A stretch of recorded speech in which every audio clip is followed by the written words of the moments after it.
Le complotisme, c'est très simple, c'est le fait d'imaginer, de supposer, de spéculer sur des associations de personnes ou des réseaux de personnes qui conspirent, c'est-à-dire qui développent des objectifs qui en général sont à leur avantage, mais qui sont normalement au détriment de la population. La question était pourquoi, si on fait appel à notre système intuitif, on a plus de chances de développer des théories complotistes. Ben en fait, c'est que tout simplement, le système intuitif est un système qui est extrêmement rapide, mais qui est très peu efficace pour traiter l'information de manière analytique, c'est-à-dire avec le maximum de rigueur, avec un temps suffisant pour évaluer si l'information peut être valide ou non. Donc, naturellement, le système intuitif est un mode de traitement de l'information qui produit de la croyance. Ça a été montré dans des tas d'expériences.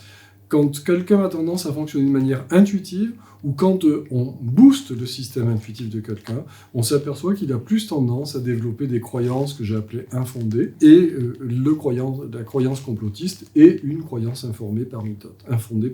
Lorsqu'on est en temps de crise, nécessairement, en moyenne, il y a davantage d'individus qui se trouvent en difficulté, qui rencontrent de la précarité, qui rencontrent du stress, parce que leur situation professionnelle ne va pas de soi, etc. Et ce que l'on peut montrer, c'est que plus on se perçoit dans une situation précaire, plus on est stressé, plus on a tendance à faire fonctionner son système intuitif.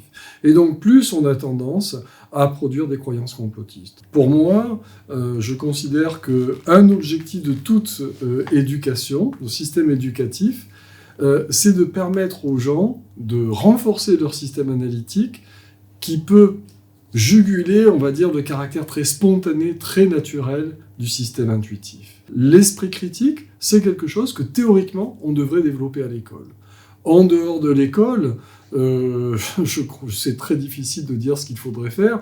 Je pense que malgré tout, plus vous acquérez de culture, plus vous participez à des travaux de réflexion, d'analyse, d'information, plus vous devenez expert et plus vous êtes capable de déjouer les pièges que peut nous tendre le système intuitif. Mais c'est pas quelque chose de facile parce qu'il n'y a pas vraiment de formation à ça. Et pourtant, je pense que c'est vital parce que, même d'un point de vue de la survie de nos démocraties, si le complotisme se développe comme il se développe actuellement, quand on voit qu'il est souvent associé avec une forme de position politique antidémocratique, voire d'extrême droite assez violente, ça peut provoquer de véritables problèmes. Et on a vu les conséquences qu'a eu le complotisme aux États-Unis lors des dernières élections et encore aujourd'hui.